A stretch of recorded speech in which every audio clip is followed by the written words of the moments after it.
All right, here we are, Impact and Influence Radio, hanging out. Today's broadcast is brought to you by Opera. Search clean, search smart at opera.com. And today we're going to be talking with Beth Williams from Walk Your Plans Sacramento. And how are you doing, my dear? Hey, I'm doing great. And this is your first time doing radio. It is. Have you done podcast? Never. You've never done any of this? No, first time. Wow. Okay, dabbled in some YouTubes, but never. We're going to have fun with this conversation today, I think, because I'm going to learn a little bit more about what you guys are doing. I love the design of what you're doing, and very, very rarely does somebody that is new to business have such a brilliant design. And we're going to obviously dig into this today. So let's start with... first, I want to thank you for coming out to the event, our BBB Open House Mixer here at the Better Business Bureau. What brought you? I mean, what was it BBB that brought you out? Was it Eventbrite? Did you see one of our ads? Yeah, BBB. I've been kind of following you guys for a while, just getting my feet wet as a new business owner. So just looking for different networking events to meet people around Sacramento. You're smart. Thanks. No, seriously, I've been doing this a long time, and you just do you have a business coach? Do you have? Yeah, I worked with the SBCA. Okay. So yeah, I have a business mentor there. Okay. That's helped me out quite a bit. And then you were in bath and kitchen. Mm-hmm. Yeah, I'm a kitchen and bath designer. As an employee, for how long were you doing that? I've been doing that. I don't know, about 5 years. Okay. Yeah. And then what did you do before that? I've had a very diverse background.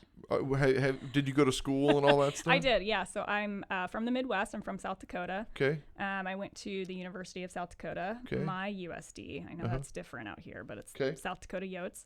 But yeah, I studied international studies of all things. Joined the military. I did 12 years in the Army. And out of college, we built a house. Did all that fun stuff, and then eventually moved out to Sacramento. Kids? One kid. Married? Yeah, she's almost 2, married for 12 years. Good for you, dude. Yeah. Okay, so another opportunity just opened up for you. Right now we're working on our October issue. September is out. We're working on the October issue, which will be breast cancer awareness. Mm-hmm. November is going to be veteran entrepreneurs. Oh, cool. I would love to. Done. Yeah. Makes perfect sense. No, that's killer. Okay, yeah. So you were in the Army. Did you go abroad and do all that? Yeah, I did not, but my husband did. I met him in San Antonio, Texas in the military. We were both medics in the Army. Mm-hmm. I was blessed never having to deploy, but my husband did. Okay, where was he at? He went to Syria for a year. Wow, okay. At front lines? Mm-hmm. Yeah, medevac. Man, brutal. Mm-hmm. Yeah. Brutal. So what's he do? He got out of EMS. He was a paramedic for, 10 years or so as a flight medic, but recently retired from that and now is in the healthcare industry as a recruiter. Interesting. Mm-hmm. Yeah, our neighbor here, her husband's a SAC PD. Mm-hmm. I want to say it was something similar. I don't know exactly all the details, but that's kind of what I'm gathering. Mm-hmm. But yeah, he's a SAC PD, and just, you guys are way... You guys are way braver than I ever was. It's funny actually. I wanted to go in the Army. My mom was an Army reservist and in the Air Force, and my father was a Air Force reservist and civilian in the Navy. Mm-hmm. If that makes any sense at all. So he worked at Treasure Island with the public works on the base, but then he was also an Air Force reservist. So he was in the Navy and in the Air Force and retired from both. My mom retired from both as well. And so I wanted to go into the military. I wanted to go in the Army. And I went to the recruiter office. I was 17. I went to the recruiter office. I gave them all my information, said, this is what I want to do. This is when I graduate, blah, blah, blah. I said, okay, start getting ready for basic training. I said, cool. So I start doing my jogging and start going and getting in shape and doing the whole thing. And it's time. I go back. They had no clue who I was. They lost all my everything. They had no idea who I was. I called them and they, sorry, we don't know who you are. And I was like, all right, well, I guess I'm out. Oh, dang. And I never went.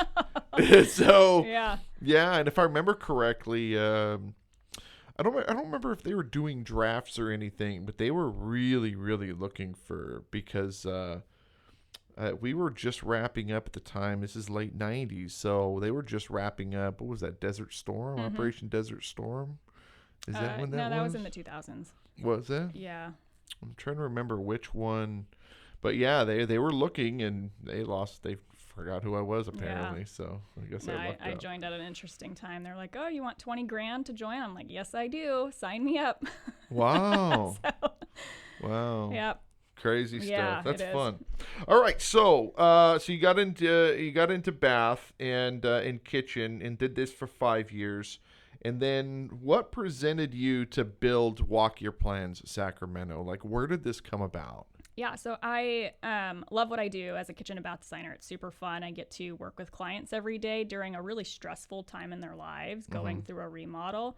But I'm like the fun person. I get to help design and pick all the fun things.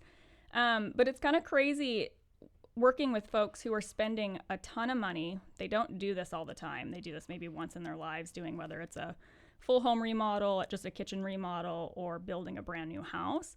And you think about the investment they're making in that, and how little they understand the blueprints and the design documents they're signing off on. So when I came across the idea of Walk Your Plans, it just automatically clicked. I'm like, Sacramento needs this technology. Oh, absolutely.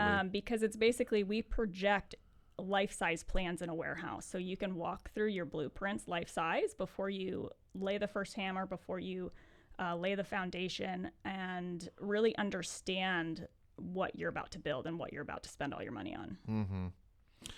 What's interesting about Sacramento is that, as you know, I don't know if you know, but I love Sacramento. This is my home. I have a 1909 copy of the Sacramento Bee right there. Bank of D.O. Mills is a building on the corner of 7th and J Street. It's one of my most favorite buildings in the entire region. In fact, my wife and I are actually looking at moving to 8th and J, which is literally a block away in the next couple of maybe 45 to 60 days.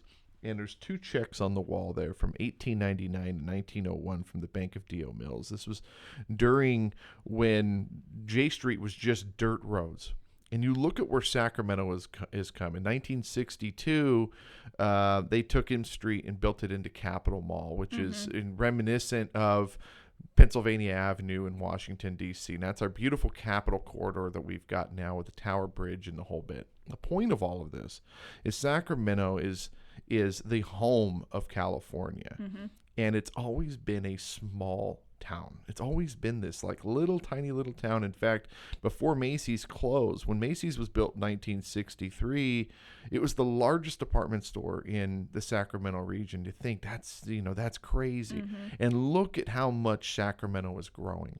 So when you're thinking about what you're doing, and you're in this perfect time, Sacramento's the fastest growing metro in the entire nation. Yeah, we're growing 4th largest economy in the entire world is California. And you're sitting here with this innovative product that is, you're right in this perfect time, the perfect spot, the perfect everything with this product. So let's dig deeper into what this is. Try life-size floor plans before you build. You're literally taking the schematics of the build and laying it on this giant warehouse, and they can walk through it. Yeah, so we're in the build-out phase right now. We just leased a space in Rancho Cordova. Our warehouse is about 3,000 square feet, and we'll be able to project about 2,500 square feet of that as floor plans. So if your house is, say, bigger than that, because I know people are building bigger houses than 2,500 square feet, it's easy. We can just work in sections at a time. Or same with the 2-story build, we project the first floor, then the second floor. But basically, we'll project that life size. So you send me the PDF that your architect sent you, or I'll work directly with your architect to get those files. And it takes seconds to put it to scale and project it. And they can walk and figure out. Now, the other side of this, because I'm looking here, you got the welcome mat, and they can walk through the house. You also do the same thing with kitchen cabinets and other build-outs inside the home. Yeah. Yep. So we'll project on the floor, and then we'll also have a elevation wall. So any elevation views that your designer or architect give you. So that could be your home exterior. It could be the interior, bathrooms. Kitchen layouts are really what I think is great because your cabinetry will be to scale as well. So you can stand at your kitchen sink and just have a feeling for how your kitchen is going to feel.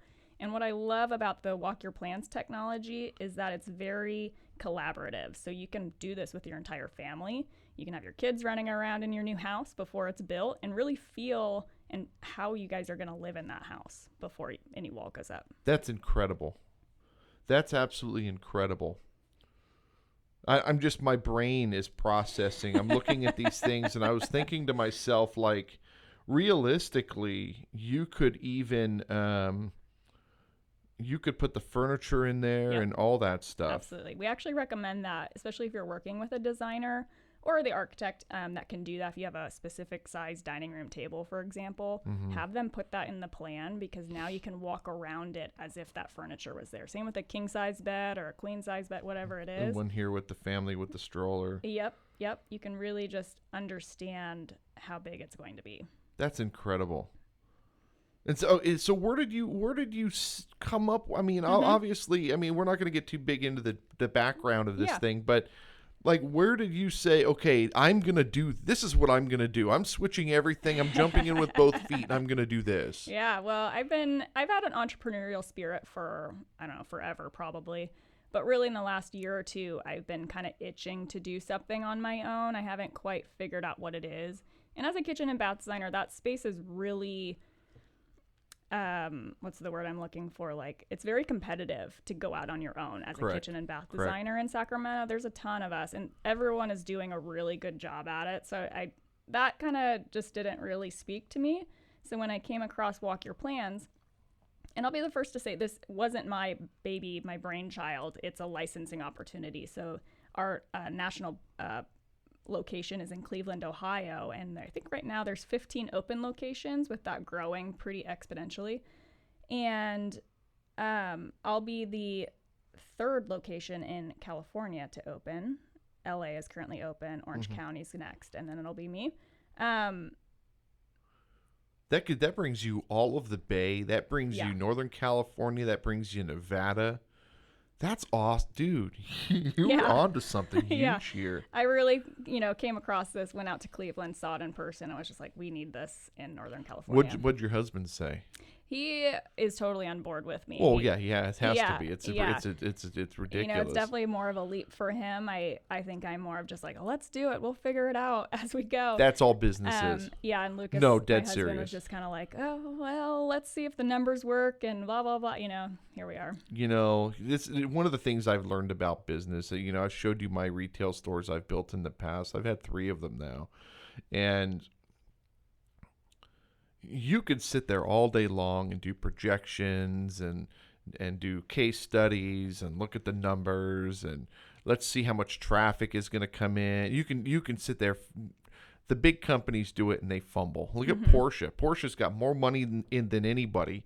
And they're sitting there. The CEO goes, our business model doesn't work anymore. We're literally going bankrupt if we don't do something and we don't know what to do. Yeah. Jaguar, look at the mess that Jaguar's in. They sold like 300 cars last year. Jaguar. That's crazy. 300 cars. They went from 39,000 cars to like 300 cars year over year. That's insane. And these are the people that have the money and the research and all this. So for a small business to come in and say, oh, well, let's hope for the best. You just have to just jump in with both feet. Yeah, and just make sure you have some money and some credit available and just do what it takes. But I think you're onto something huge here. I think this is really going to be absolutely stunning. And it was so funny when we were at the meeting at the networking mixer and you're telling me what you're doing. I was just like, why didn't I think of this? It's like it's so simple, yet it's honestly, it's incredible. Yeah. This is really cool, dude. And if you're listening and still having a hard time understanding what this is, I encourage you to go to my website because there's a lot of pictures on there that show you exactly what this looks like in the warehouse. And it's pretty cool. No, it's beautiful. Absolutely beautiful design. WalkYourPlansSac.com. If you'd like to learn more, 916-510-9250. Beth Williams. Hey, thank you so much for coming. No, thanks for having me. Absolutely incredible. And the audience listening, again, go to WalkYourPlansSac.com. Or pick up a copy of Impact and Influence. Before you go, I do want to ask you, what do you think of the magazine? It's awesome. I love that you're featuring local businesses here in Sacramento, especially those who, like me, are just starting out, kind of building up. Oh, that's what I wanted to touch on. Yeah. When we were giving away, the raffle thing, there was nobody. I think I said it on the voicemail. There was nobody that was more deserving for this award than you guys. You have a small business that does insurance. You have a small business that's been open for 5 years or 10 years or 6 months. Mm-hmm. They've already got their feet wet. You sitting here coming in with a brand new design, a brand new idea, and getting this marketing plan that we've got. There was nobody more deserving. Thank So you. it was really, really cool. I was super stoked when I pulled that card out and was like, oh my God, this is why we do this. No, there's nobody more deserving. So yeah, I'm excited. no, but with the magazine, I think the magazine was, it was well timed. When I originally designed my first magazine back in 2005, you had Submerge, which was a local rag mag. You had Sacramento News and Review is a local rag mag, Sacramento Magazine, Business Journal, Comstock, Sacramento Business Review. There was all these different magazines all over town, and print obviously was king. Everything went digital. COVID changed everything, changed the entire landscape. And News and Review's gone, Submerge is gone. Sacramento Business Journal is, of course, still king and will always be king, in my opinion. Comstocks has done very, very well. And then Sacramento Magazine got bought by this new magazine called Sacktown. And just completely different focus and demographic. So when we were finally coming out to produce a product that would be a mainstream printed product, we really wanted to focus on the small business. And the hardest part about this whole thing was how do we maintain profit by not gouging the small business owner? Yeah. And we can off mic, we can discuss the building blocks of what it took in order to do this. But that was the hardest part, was actually produce a magazine that is actually helps the small business, that's affordable to the small business but can still maintain profit. Yeah, because totally. printing is just insanely expensive. Everything's expensive. Yeah, Speaking of COVID, yeah, everything changed. Everything changed. Yeah. So, Impact and Influence magazine, again, thank you guys so much for listening, and we will see you